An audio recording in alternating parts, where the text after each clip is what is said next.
നമസ്കാരം മലയാളി വാർത്തയിലേക്ക് സ്വാഗതം. പ്രിയപ്പെട്ട പ്രേക്ഷകരെ, സ്റ്റേഷൻ ഇൻസ്പെക്ടർമാരെ ഭീഷണിപ്പെടുത്തിയ കേസുകളിൽ അർജുൻ ആയങ്കിക്ക് ജാമ്യം നേടാനുള്ള ശ്രമം നടക്കുന്നുണ്ട്. പക്ഷേ ജാമ്യം നേടിയാലും പുറത്തിറങ്ങാനാകില്ല എന്നതാണ് നിയമവശം. കോതമംഗലം റിസോർട്ട് കേസിലെ ജാമ്യം റദ്ദാക്കപ്പെട്ടിരുന്നു. ഈ സാഹചര്യത്തിൽ അർജുൻ ആയങ്കി കൂടുതൽ കാലം തടവിലായിരിക്കും. കോതമംഗലം ഊന്നുകൽ SHOമാരെ ഭീഷണിപ്പെടുത്തുകയും അവഹേളിക്കുകയും ചെയ്തെന്ന കേസ് അന്വേഷിക്കുന്ന കുട്ടമ്പുഴ പോലീസ് തിങ്കളാഴ്ച അർജുൻ ആയങ്കി കസ്റ്റഡിയിൽ ആവശ്യപ്പെടാനുള്ള നീക്കം നടത്തുകയാണ്. കണ്ണൂരിൽ അറസ്റ്റിലായ ആയങ്കിയുടെ പോലീസ് കസ്റ്റഡി അവസാനിച്ചിരുന്നു. ഇതോടെ ഇന്നലെ കോതമംഗലത്തെത്തിച്ച് തിങ്കളാഴ്ച വരെ അർജുനെ റിമാൻഡ് ചെയ്തു. കോതമംഗലത്ത് അർജുൻ ആയങ്കിയുടെ നേതൃത്വത്തിൽ ക്രിമിനൽ സംഘം ഒത്തുകൂടിയെന്ന കേസിൽ കിട്ടിയ ജാമ്യം കോതമംഗലം മജിസ്ട്രേറ്റ് കോടതി റദ്ദാക്കി. ജാമ്യത്തിലിരിക്കെ കോതമംഗലം SHOയെ സമൂഹ മാധ്യമങ്ങളുടെ ഭീഷണിപ്പെടുത്തിയത് ജാമ്യ വ്യവസ്ഥകളുടെ ലംഘനമാണെന്ന പോലീസ് വാദം അംഗീകരിച്ചുകൊണ്ടായിരുന്നു കോടതി ജാമ്യം റദ്ദാക്കിയത്. ഭീഷണിപ്പെടുത്തൽ കേസുകളിൽ ജാമ്യം കിട്ടിയാലും റിസോർട്ട് കേസിൽ ജാമ്യം റദ്ദായതിനാൽ ആയങ്കിക്ക് ജയിലിൽ നിന്നിറങ്ങാനാകില്ല. മാത്രമല്ല, റദ്ദാക്കിയ ജാമ്യം പുനഃസ്ഥാപിക്കാൻ ആയങ്കിക്കിനി സെഷൻസ് കോടതിയെയോ ഹൈക്കോടതിയെയോ സമീപിക്കണം.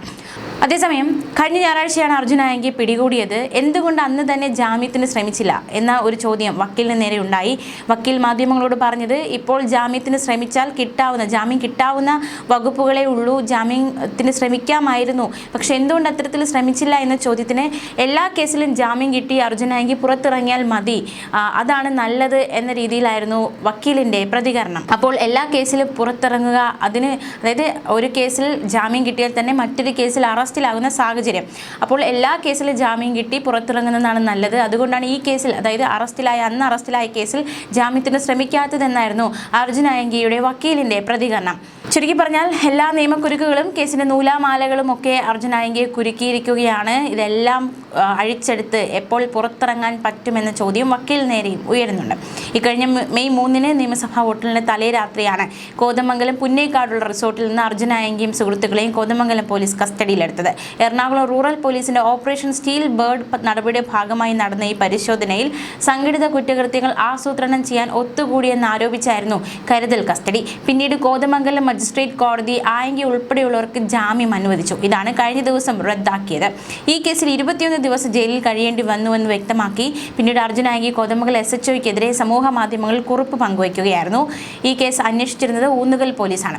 ഈ കേസിൽ മുൻകൂർ ജാമ്യം തേടിയെങ്കിലും കോടതി ജാമ്യം അനുവദിച്ചിരുന്നില്ല. കസ്റ്റഡിയിലെടുത്ത് ചോദ്യം ചെയ്യേണ്ട കുറ്റകൃത്യമാണ് എന്നായിരുന്നു കോടതി പരാമർശിച്ചത്. തുടർന്നായിരുന്നു ഊന്നുകൽ SHOയെ വെല്ലുവിളിച്ചുകൊണ്ട് സമൂഹ മാധ്യമത്തിലൂടെ കുറിപ്പ് പങ്കുവച്ചത്. കീഴടങ്ങാൻ തയ്യാറാണെന്ന് താൻ അറിയിച്ചിട്ടും തന്നെ പിടിക്കാൻ സുഹൃത്തുക്കളിൽ നിന്ന് വിവരം തേടുന്നുവെന്നായിരുന്നു ഇതിന്റെ കാരണമായി അർജുൻ ആയങ്കി ആരോപിച്ചത്. പിന്നീട് ഒളിവിൽ പോയ ആയങ്കി ദിവസങ്ങൾക്ക് ശേഷം കണ്ണൂരിൽ വെച്ചാണ് പിടിയിലായത്. ഇതിനിടെ ആഭ്യന്തരമന്ത്രി രമേശ് ചെന്നിത്തലയെ അഭിസംബോധന ചെയ്ത് പങ്കുവച്ച കുറിപ്പിൽ എറണാകുളം റൂറൽ സൈബർ പോലീസും കേസെടുത്തിട്ടുണ്ട്. മാത്രമല്ല, മുഖ്യമന്ത്രിയെ വെല്ലുവിളിച്ചെന്ന രീതിയിൽ മറ്റൊരു കേസ് കൂടിയുണ്ട്. അങ്ങനെ എല്ലാ കേസുകളിലും ജാമ്യം കിട്ടിയ അർജുൻ ആയങ്കി പുറത്തിറങ്ങുമ്പോൾ അത് ഒരുപാട് താമസിക്കും എന്നതാണ് ഏറ്റവും പ്രധാനപ്പെട്ട വിവരം. അതേസമയം കഴിഞ്ഞ ദിവസം സാമൂഹിക നിരീക്ഷകൻ രാജേന്ദ്രൻ പന്തളം ഈ സംഭവവുമായി ബന്ധപ്പെട്ട് അർജുൻ ആയങ്കിയുടെ അറസ്റ്റുമായി ബന്ധപ്പെട്ട് നിർണായക പ്രതികരണങ്ങൾ മലയാളി വാർത്തയോട് പങ്കുവച്ചിരുന്നു. അദ്ദേഹത്തിന്റെ വാക്കുകളിലേക്ക് ഒരിക്കൽ കൂടി. ഇദ്ദേഹം ഈ ആദ്യത്തെ പോസ്റ്റ് ഇട്ടപ്പോൾ തന്നെ എടുക്കേണ്ടതായിരുന്നു ഇടതുപക്ഷ ഗവൺമെന്റ്, അത് ചെയ്തില്ല. രമേശ് ചെന്നിത്തല വന്നപ്പോൾ തന്നെ കാപ്പ ചുമത്തട്ടെ, ഇപ്പോഴും കാപ്പ ചുമത്തിയിട്ടില്ല അദ്ദേഹത്തിന്. നീക്കങ്ങൾ നടക്കുന്നുണ്ട്. ഇതുവരെ എന്താ കാപ്പ? സുഗതൻ എന്ന് പറയുന്ന കൗൺസിലർക്ക് വാഴക്കോണത്തെ ജനങ്ങൾ തെരഞ്ഞെടുത്ത ആളിന് കാപ്പ ചുമത്താമെന്ന് അദ്ദേഹത്തിൻ്റെ മണ്ഡലത്തിൽ കയറാനാവാത്ത വിധം അദ്ദേഹത്തെ പിടിച്ച് ജാമ്യമില്ലാതെ അറസ്റ്റ് ചെയ്ത് ജയിലിടാമെങ്കിൽ അദ്ദേഹത്തെ തെരഞ്ഞെടുത്ത് ഏത് കൃത്യത്തിന് വേണ്ടിയാണോ ആ കോർപ്പറേഷനിൽ വോട്ട് ചെയ്യാൻ അദ്ദേഹത്തെ അനുവദിക്കാതിരിക്കാമെങ്കിൽ ആ ജനാധിപത്യ വിരുദ്ധത വരെ ഒരു പാർട്ടി ശത്രുവിനോട് കാണിക്കാമെങ്കിൽ എന്തുകൊണ്ട് പോലീസിനെ വെല്ലുവിളിച്ച് ആയങ്കിയെ, പല കുറ്റകൃത്യങ്ങൾക്കും പ്രതിയായിട്ടുള്ള ആളിനെ, പല കൊലപാതക കേസുകളിലും പ്രതിയായിട്ടുണ്ടെന്ന് കരുതപ്പെടുന്ന ഈ വ്യക്തിയെ എന്തുകൊണ്ട് കാപ്പ കേസിൽ കണ്ണൂരിൽ ഇനി കാലെടുത്ത് കുത്തരുതെന്നൊരു വാണി, പാർട്ടി ഗ്രാമങ്ങളുള്ള കണ്ണൂരിൽ, പാർട്ടിക്ക് ഏറ്റവും കൂടുതൽ ശക്തിയുള്ള ഒരു പ്രദേശത്ത് എന്തുകൊണ്ട് പാകിസ്ഥാനിലെ ചാവേർ നിലങ്ങളുണ്ടല്ലോ, ഭീകര പരിശീലന കേന്ദ്രങ്ങളിൽ എങ്ങനെ ഭീകരന്മാർക്ക് ഇന്ത്യ തകർത്ത് കളഞ്ഞു, അതിൽ 9 എണ്ണം, അവിടെ എത്രമാത്രം ശക്തിയുണ്ടോ അതുപോലെ ഇവർക്ക് ശക്തിയുള്ള പ്രദേശങ്ങളിൽ ഒക്കെ സ്വൈരമായിട്ടും പോലീസിന് പിടികൊടുക്കാതെയും ആർക്കും പിടികൊടുക്കാതെയും വിഹരിക്കാവുന്ന അന്തരീക്ഷം ഇപ്പോഴുമുള്ള കണ്ണൂരിൽ എന്തിന് അദ്ദേഹത്തിനെ പ്രവേശിപ്പിക്കും? നിങ്ങൾ എന്താ അതിനകത്ത് തടസ്സം എന്ന് പറഞ്ഞാൽ ഇവർക്ക് മുട്ടുപറയ്ക്കുന്നു എന്നുള്ളതാണ്. ഇന്ത്യ മുന്നണിയുടെ ഭാഗമാണെന്ന് എനിക്കറിയത്തില്ല. അതുപോലെ PSCയുടെ പേരിൽ നടപടിയെടുക്കാം. ഇപ്പോൾ ഇത്രയും തോന്നിയാസം കാണിച്ചിട്ടുള്ള ഒരു ഭരണഘടനാ സ്ഥാപനത്തിനെ വെച്ചു പൊറുപ്പിച്ചുകൊണ്ടിരിക്കുക എന്ന് പറഞ്ഞാൽ അത് കോംപ്രമൈസ്. അതിനാണ് നമ്മൾ കോംപ്രമൈസ് എന്ന് പറയുന്നത്. ജനാധിപത്യത്തിൽ ഒരിക്കലും പാടില്ലാത്ത, തെറ്റു ചെയ്തവരെ ശിക്ഷിക്കാതിരിക്കുന്ന ഒരു സമ്പ്രദായം. ആ സമ്പ്രദായമാണിപ്പോൾ നടപ്പാക്കിക്കൊണ്ടിരിക്കുന്നത്. തീർച്ചയായിട്ടും അത് ദുരഭിഷ്ടവും നടക്കാൻ പാടില്ലാത്തതുമായ കാര്യമാണ്.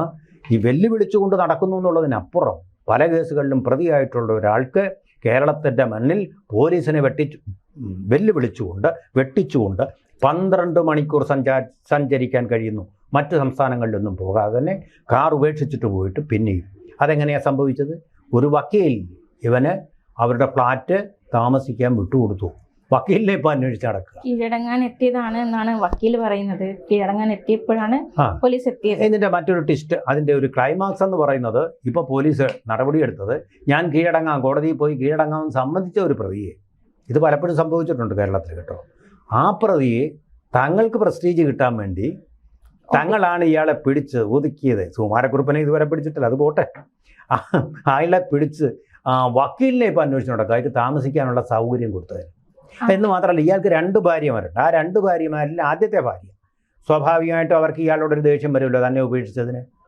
അത് ഉപയോഗപ്പെടുത്തിക്കൊണ്ട്, ആ കുടുംബ ശത്രുത ഉപയോഗപ്പെടുത്തിക്കൊണ്ടാണ് ആയങ്കിയെക്കുറിച്ചുള്ള വിവരങ്ങൾ ശേഖരിച്ചുകൊണ്ട് ഇദ്ദേഹത്തിനെ അറസ്റ്റ് ചെയ്തത്. ആ ഭാര്യയെ ആശ്രയിച്ചുകൊണ്ട്. അപ്പോൾ അവിടെ ഇൻഫോർമറായിട്ട് വന്ന ആരാ? ഇദ്ദേഹത്തിൻ്റെ തന്നെ ആദ്യ ഭാര്യയാണ്. അവിടെ പോലീസിൻ്റെ ഒരു ബിരുദം എന്ന് പറയുന്നത് അതിനകത്ത് എന്താ? ശരിയാണ്, ഓഫ് കോഴ്സ് ഇൻഫോർമേഷന് ഒരുപാട് വേണം, ഇൻ്റലിജൻസ് വേണം. ആ ഇൻ്റലിജൻസും പരാജയപ്പെട്ടു എന്നാണ് ഈ ആദ്യ ഭാര്യയെ തന്നെ ആശ്രയിക്കേണ്ടി വന്നു എന്നതിൻ്റെ അർത്ഥം. അങ്ങനെ ഒരു നീക്കമുണ്ടായി ഭാര്യ വഴി പോകുന്ന രീതിക്ക്. അതും അർജുനായിയെ ചൊടിപ്പിച്ചിരുന്നു. അപ്പോഴാണ് വെല്ലുവിളി വന്നത്. പിന്നെ പിടിക്കാമെങ്കിൽ പോലീസ് ഇങ്ങനെ ആയതുകൊണ്ടാണ് ആയങ്കിമാർ വെല്ലുവിളിച്ചുകൊണ്ട് നടക്കുന്നത്. തില്ലങ്കേരിമാരും വെല്ലുവിളിച്ചുകൊണ്ട് നടക്കും. പോലീസ് എന്ന് പറയുന്ന പ്രൊഫഷണലാണെങ്കിൽ, ഏതെങ്കിലും രാഷ്ട്രീയ സംഘടനയുടെ വാലാട്ടികളല്ലെങ്കിൽ തീർച്ചയായിട്ടും അവർക്കിത് ചെയ്യാൻ പറ്റും. പോലീസ് ഇപ്പോഴും അങ്ങനെ ആയിട്ടില്ല. പോലീസ് കമ്മീഷൻ്റെ ഒരുപാട് റിപ്പോർട്ടുകൾ ഇത് നന്നാക്കാൻ വേണ്ടിയുള്ളതുകൊണ്ട് ഒന്നും നടപ്പാക്കിയിട്ടില്ല ഇതുവരെ.